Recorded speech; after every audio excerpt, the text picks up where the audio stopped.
E aí, irmão, vamos embora? Vamos começar a tomar nosso cafezinho com teologia?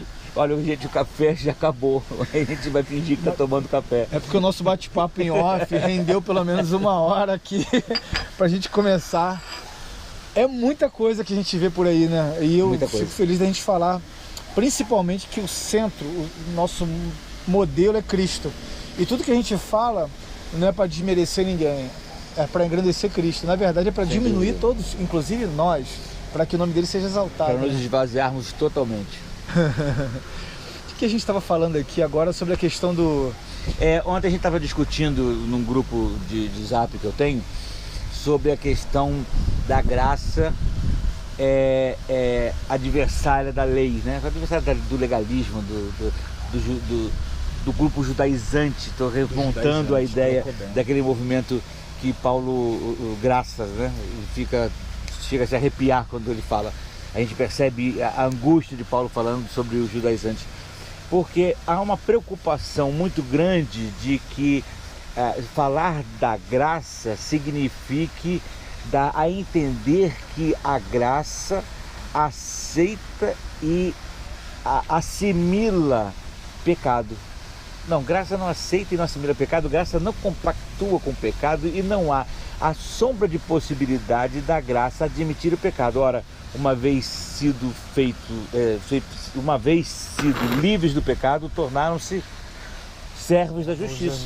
Por que se tornaram servos da justiça? São escravos da justiça? Não, é porque o Espírito Santo que habita em nós não permite, ele não consegue fazer, ele não permite que a gente se sinta bem pecando. Portanto, não há possibilidade de superabundar o pecado para que superabunde a graça. É aquilo mesmo que Paulo fala em Romanos. Então não haveria necessidade nenhuma de a gente estar discutindo isso. Mas a gente está entrando nessa história por uma questão apenas de oportunidade, porque houve esse questionamento. Então não há possibilidade. Mas a gente vai admitir na igreja, então, por causa da graça, uma porção de coisas. Não vamos admitir nada porque a graça não compactou com o pecado.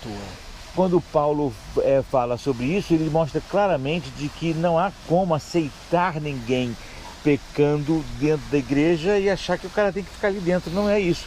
Agora, eu não vou deixar de buscar quem quer que seja pecado que ele tiver para dentro. Ele sendo... se ele se arrependendo e se tornando um participante conosco, está dentro sem problema nenhum. Eu quero viver no pecado, também não tem problema. O problema não é meu, não sou eu que tenho que controlar isso. Quem tem que controlar isso é Deus, e Deus revelando para a gente que isso acontece, vai ser posto para fora. Se Deus não revelar, ele vai continuar ali, porque eu não tenho capacidade de julgar ninguém. Não, e nem de convencer. Agora, eu sei que o cara está cometendo pecado, é claramente colocado para a gente que ele comete pecado. Falei, amigo, aqui não é o lugar para quem ama pecado, aqui é o lugar para quem, ainda que peque, lute contra ele. Mas não é para A nossa batalha é contra o pecado. Isso me lembrou alguns pontos. Primeiro, quando você fala que tomamos servos da justiça, é bom lembrar que a tradução servo vem de dolos. Existem 6 tipos de servos na Bíblia, e a tradução geralmente bota como escravos. E algumas delas é de escravo como dolos, aquele que não tem domínio de vida. E outros são como empregados. E as traduções mais atuais mudam para isso. Sabe quem me lembra, além de Romanos, me lembra, por exemplo, de Sóstenes, que Paulo, quando escreve a carta em Corinto, ele cita esse nome. E lá em Atos, se eu não me engano, está entre 16 e 18, foi quando ele encontrou com Sóstenes, ele era um cristão, tanto que o apóstolo Paulo, quando fala na carta que está ele Sóstenes, ele fala irmão. Então você já vê que ele já é crente. Mas em Atos 17 a 19, ele cita Sóstenes como um dos chefes da sinagoga, ele era judaizante. E Paulo fala para ele sobre Atos 2, sobre Pentecostes, e ele era já um cristão, mas ele não tinha experimentado o batismo no Espírito Santo, ele tinha experimentado o batismo de João Batista.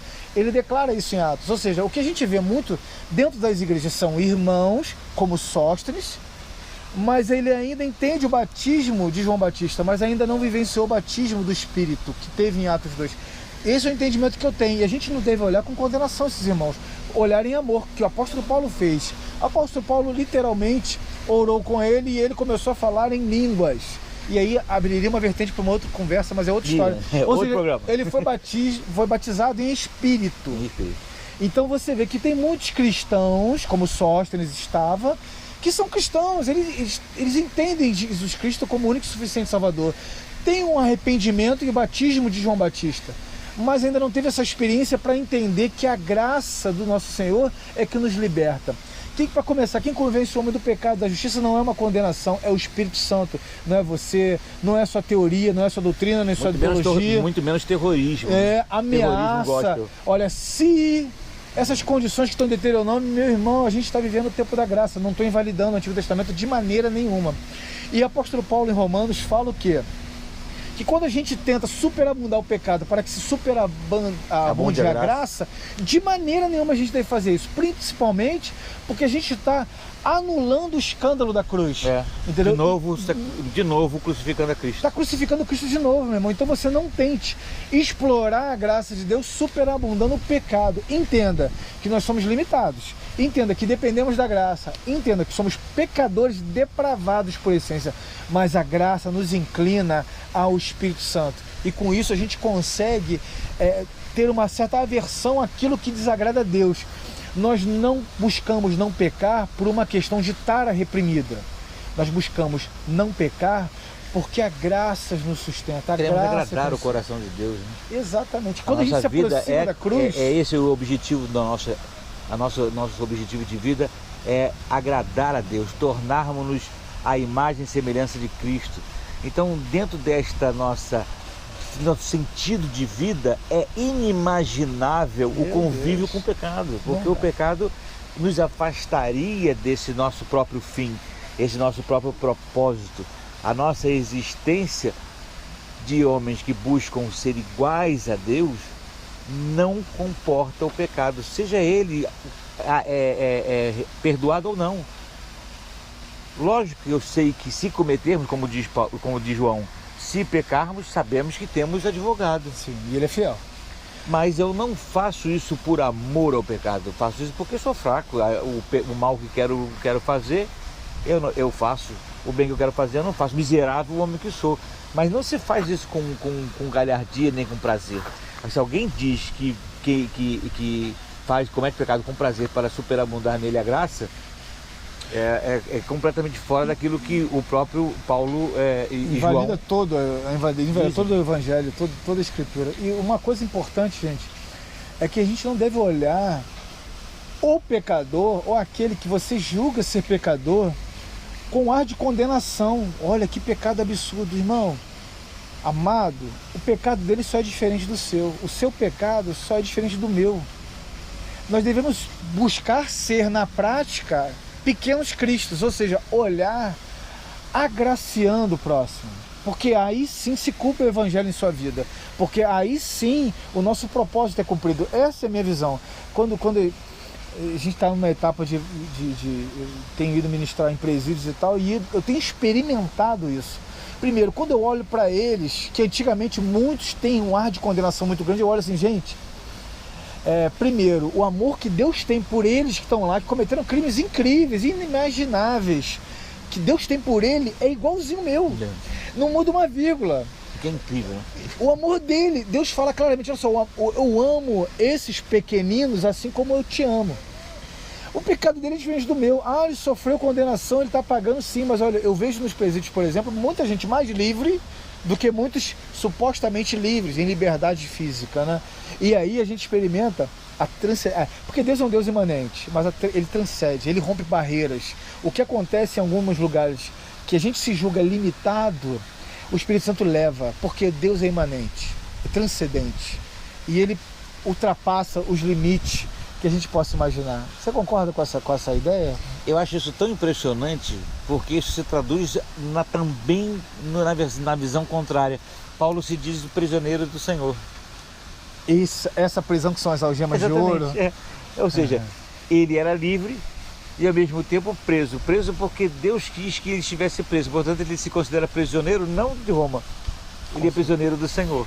Portanto, ele só está preso porque Deus quis ali.